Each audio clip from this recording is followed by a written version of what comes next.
Your engine didn't seize because it was old. It seized because you trusted the wrong bottle. And I can prove it, because what happened to thousands of sleds between 2008 and 2015 wasn't bad luck or poor maintenance. It was chemistry, deliberate, profitable. The oil companies don't want you connecting these dots. But I do. I will show you the 9 best synthetic oils and 5 worst that will ruin your snowmobile engine. Starting our best list at number 1 is Amsoil Dominator. There's a reason this oil keeps coming up on hardcore sledder and do talk threads when riders ask, what's the best oil period? It's a gold standard, full synthetic, ester-based formulation. JAS OFD rated, the highest spec for 2-stroke oils. Rental fleet operators swear by Dominator. These are guys running sleds hard all day, every day. Inexperienced renters beating on machines. The common experience? Dramatically fewer engine failures compared to conventional oils. The chemistry matters here. Dominator uses a proprietary blend of polyol ester and PIB, polyisobutylene, synthetic-based stocks. The ester molecules bond to metal surfaces at the molecular level. Even when the oil burns away during combustion, a microscopic film stays bonded to cylinder walls. That's the difference between a scored cylinder and a perfect bore after a momentary oil starvation event. Temperature stability is good. Dominator maintains viscosity from -40 degrees Fahrenheit to 400 degrees Fahrenheit cylinder temperatures. Conventional oils start breaking down at 280 degrees Fahrenheit. Dominator runs around $60 per gallon depending on where you buy it. I know that's premium pricing, but consistency matters. Fewer failures, longer engine life. Amsoil doesn't pay for factory endorsements. You won't see it recommended in your owner's manual, even though it might be better than what's specified. All right, number 1 on our worst list.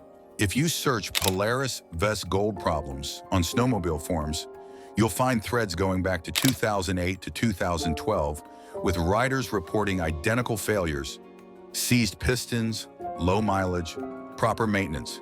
The pattern was consistent enough that multiple forum users started comparing notes. And they all pointed at the oil.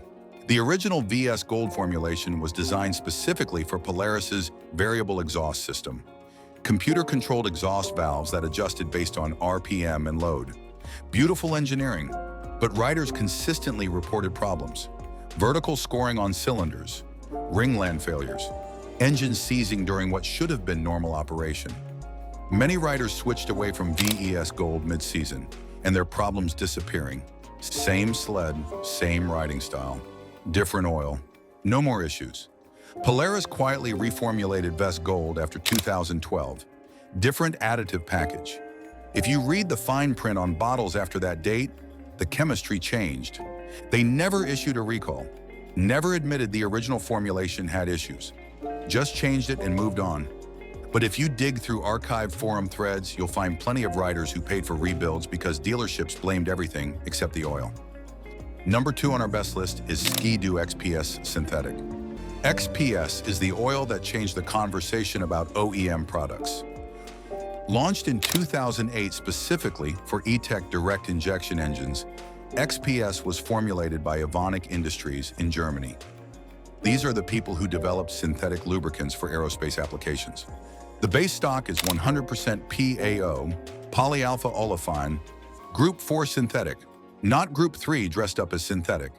Actual molecular engineering and forum consensus on XPS is almost universally positive.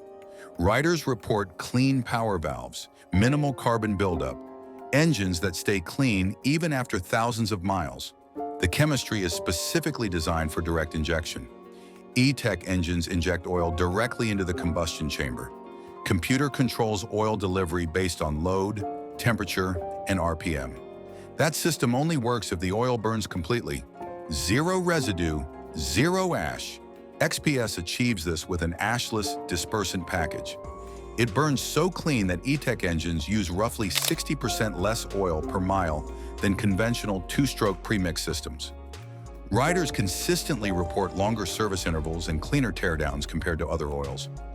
Cold weather performance is pretty good. -30 degrees Fahrenheit to -40 degrees Fahrenheit weather with zero hesitation. One pull, instant idle. XPS costs around $48 to $54 per gallon. Number 3 on our best list is Klotz Super Techniplate. Search Klotz on any snowmobile racing forum, and you'll find guys who swear by it with almost religious fervor. And there's a reason. Klotz uses Techniplate, a proprietary synthetic ester additive that plates metal surfaces with a molecular thick coating. If you don't know, this tech came from NASCAR and drag racing applications. Snowmobile racers discovered Klotz in the 1990s. Guys running 200-plus horsepower modified sleds, engines that would normally require rebuilds every few hundred miles. Racers consistently mention extended rebuild intervals when switching to Klotz, engines that tear down clean, cylinder walls that show minimal wear even under extreme conditions. But wait, Klotz gets a bit controversial on forums. It leaves residue, a brown waxy coating in exhaust systems and on spark plugs. For racing engines that get torn down frequently, it's not an issue. The protection outweighs the cleanup. For trail sleds running 2,000-plus miles between services, that buildup can clog exhaust power valves and foul plugs. So yeah, Klotz works brilliantly if you maintain aggressively. Clean your power valves every 300 to 500 miles. Inspect plugs regularly. Stay on top of it. But if you're the kind of rider who goes a full season without pulling power valves, Klotz will bite you. Number 2 on our worst list is Arctic Cat APV Synthetic. Forum posts from 2009 to 2015 show a consistent pattern. Arctic Cat riders, especially M-Series mountain sleds, reporting engines that ran fine on trails but seized during hard climbs or sustained full throttle runs. Dealerships blamed lean jetting, blamed elevation, blamed fuel quality. Nobody officially looked at the oil. Multiple guys reported switching away from APV and their problems disappeared. The issue was the flashpoint. APV was a Group 3 hydrocracked mineral oil marketed as synthetic, technically legal, met performance benchmarks. Arctic Cat changed the base stock formulation after 2015. Same bottle, same name, different chemistry inside. The complaints decreased significantly after that. But thousands of riders had already paid for rebuilds because nobody officially connected it to the oil. Number 4 on our best list is Motul 800 2T Double Ester Synthetic Base, JASO FD certified, developed for direct injection racing engines. This oil was built for KTM two-stroke motocross bikes making insane power from tiny displacement, engines that spend entire races at 12,000 plus RPM. On snowmobile forums, Motul 800 gets mentioned most often by backcountry and mountain riders. Guys who spend hours in deep powder, where cooling efficiency drops and engines run hotter than normal. The consistent feedback is that engines stay clean. Teardowns show minimal carbon. Cylinder walls stay polished even under extreme conditions. Model 800 uses 2 different ester compounds. Complex esters for high-temp stability above 400 degrees Fahrenheit. Polyol esters for film strength under extreme pressure. The result is an oil that maintains viscosity from minus 40 degrees Fahrenheit to 450 degrees Fahrenheit. When conventional oils have turned to smoke, Model 800 is still protecting. Model 800 runs around $60 to $68 per gallon depending on retailer. That's expensive, I know, but this expensive oil becomes a cheap choice when you factor in avoided rebuilds. Number 2 on our worst list is Mercury Marine's Quicksilver Premium Plus. It should have stayed in boats. Quicksilver was formulated for outboard motors. Steady RPM, consistent temperatures, water cooling. Snowmobile engines experience violent temperature cycling. Cold start at negative 20 degrees Fahrenheit. Warm up to 160 degrees Fahrenheit. Hard acceleration to 380 degrees Fahrenheit. Cool down during deceleration. Over and over. Riders tried Quicksilver because it was cheaper than snowmobile-specific oils. The complaints were consistent. Hard starting when cold, rough idle when warm, excessive smoke at startup, fouled plugs. The problem was actually thermal stability. Quicksilver's additive package couldn't handle snowmobile duty cycles. At cold temperatures, it thickened. At operating temperature, it thinned too much. Mercury stopped recommending Quicksilver for snowmobiles after 2015. They didn't recall it or warn anyone. Just removed snowmobiles from the approved applications list on their website. Breaking into top 5 of our best list is Yamalube 2R Racing. This is the most underrated oil in snowmobiling. Nobody talks about it because it's not exotic. It's not boutique. It's just Yamaha's racing formula. And I think it's excellent. 2R uses a semi-synthetic ester blend. Not fully synthetic like Dominator, but the ester content is high enough to provide serious protection. It's reliable, has clean burning, good protection at a reasonable price. Yamaha developed 2R specifically for their factory racing program in the 1990s. Triple-cylinder racing sleds making 140-plus horsepower. Engines that had to survive entire race seasons without failures. Trail riders running 2R report clean power valves. Minimal carbon buildup, and engines that go well past expected mileage before needing attention. The viscosity curve stays stable from -40 degrees Fahrenheit to 420 degrees Fahrenheit. That's wide enough for any snowmobile application. Yamalube 2R costs around $26 to $32 per gallon, depending on where you buy it. In my opinion, that's an awesome choice for budget-conscious riders. The best value in snowmobile oils. Not the absolute best performance, but excellent protection for reasonable money. Number 4 on our worst list is Pennzoil Marine XLF, ringland failure. The thin section of aluminum between the top ring groove and the piston crown. Multiple forum posts describe identical failures. Terrible piston disintegration, chunks of aluminum in the exhaust system, destroyed cylinders. The pattern was consistent enough that forum members started asking what oil everyone was running, and Pennzoil XLF kept coming up. The chemistry issue was calcium-based detergent additives. Calcium detergents work fine in 4-stroke engines. In 2 strokes, they can create deposits in ring grooves. When rings can't move freely, combustion pressure escapes past them. That pressure hammers the thin ringland from below, thousands of times per minute. Eventually, it fails. I would never recommended this for high-performance snowmobile use. Number 6 on our best list is what old-school racers still run, and they're not wrong. Maxima Castor 927 is plant-based, extracted from castor beans. It's been used in racing engines since the 1920s because it has properties synthetic oils can't fully replicate. Castor bonds to metal surfaces at high temperatures and stays bonded even when other oils would have burned away completely. Pure castor was the standard for racing engines for decades, but it had problems. Didn't mix well with gasoline, gummed up during storage, smelled terrible. Maxima Castor 927 solved those issues by blending 80% castor with 20% synthetic ester and adding solubility improvers. Teams still run Castor 927 because it works, not because they're old-fashioned. The extreme pressure protection is unmatched. Racers consistently mention engines that tear down clean even after sustained full throttle operation. But I'll warn you, it's not for everyone. Castor 927 produces heavy smoke, it fouls plugs if you run too rich, and it costs around $68 to $76 per gallon. For racing engines that get torn down after every event, it's perfect. For trail sleds, it's sort of overkill, and the smoke/residue becomes a maintenance burden.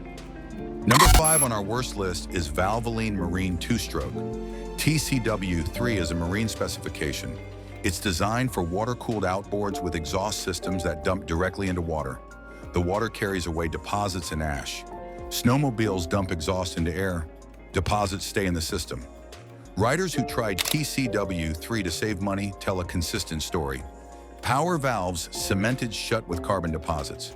Cylinder ports partially blocked. Loss of power. Massive cleanup requirements. The ash content in TCW3 oils is way higher than snowmobile-specific oils. That ash has nowhere to go in a snowmobile exhaust system. It accumulates. Riders who ran TCW3 learned to clean power valves every 300 to 500 miles. That's not normal maintenance. That's managing a defective choice. So please, guys, avoid using marine oils in snowmobiles. They're not designed for dry exhaust systems. They will cause problems eventually. Number 7 on our best list is Bel-Ray H1R. Nobody knows about this oil until they try it. Then they become fans. Bel-Ray started making 2-stroke oils for Kawasaki's legendary H1500cc triple street bike in 1969. That bike was notorious for being a fire-breathing monster that would shake itself apart. The engine survived, though, because of the oil. H1R uses a full synthetic ester base with a unique additive package designed for air-cooled engines. That matters for snowmobiles more than people realize. Liquid-cooled engines maintain consistent temperatures, but engines with partial air cooling or operating in conditions where snow ingestion is limited develop hot spots. Standard oils thin out in hot spots. Film strength drops, wear accelerates. H1R maintains film strength at localized temperatures up to 480 degrees Fahrenheit. Backcountry and mountain riders mention H1R most often. Guys who spend time in conditions where cooling efficiency is compromised. The feedback is pretty consistent.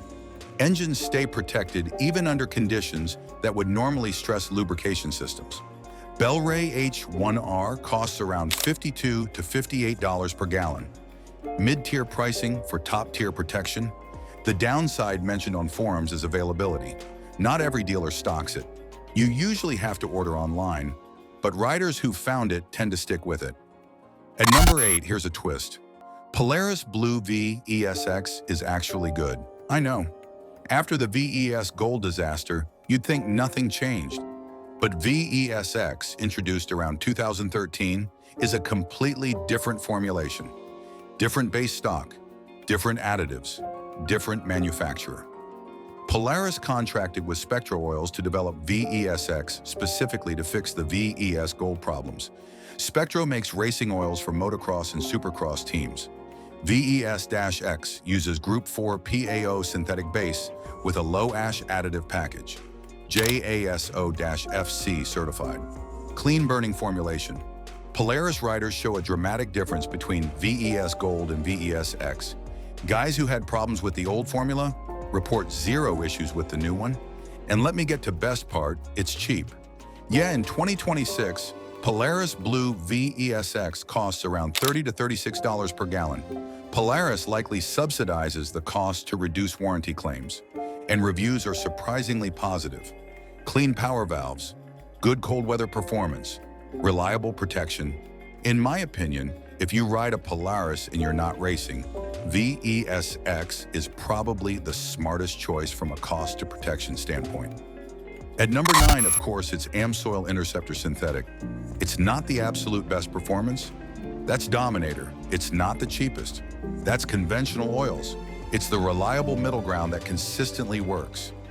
Interceptor uses the same Group 4 PAO synthetic base stock. JASOFC rated, one step below the FD rating of Dominator. Ashless formulation designed for both injection and premix use.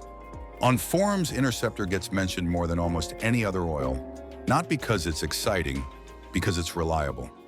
Riders report clean combustion chambers, minimal carbon buildup, good cold weather starting, engines that reach expected service intervals without drama. That's the point. Without drama. Exactly what most riders like me actually need. An oil that just works every time, in every condition. Flash point is 430 degrees Fahrenheit. Pour point is negative 54 degrees Fahrenheit. Consistent from batch to batch. Interceptor costs around $52 per gallon. For recreational riders who maintain their sleds properly and aren't racing, Interceptor is your obvious choice. And if you're running any of the 5 worst oils I covered, drain your tank before next season. The money you save on cheap oil will cost you 10 times that in repairs. For trail riders, use Interceptor, VES-X, or XPS. For unproven, reliable, fair pricing. For performance and mountain riders, use Dominator, Model 800, or H1R. The extra cost prevents failures under extreme conditions. For racers, use Klotz or Castor 927. Accept the maintenance requirements, get the protection. For budget-conscious riders who maintain properly, Yamalube 2R or Polaris VES-X, proven formulas at fair prices. And whatever you do, avoid marine oils. They're not the same duty cycle. They're not engineered for snowmobile temperature swings. Check your power valves every 500 miles, regardless of oil choice. Carbon builds up from fuel quality and jetting as much as from oil. Run quality fuel. 91 plus octane, ethanol free if possible. Your engine will thank you. Now I want to hear from you. What oil are you running right now? Have you had a seizure or failure you trace back to oil choice? Drop your experience below. Be honest. Did you learn the hard way like half the riders I mentioned? And if this saved you from making an expensive mistake, hit that subscribe button and check out the next video here.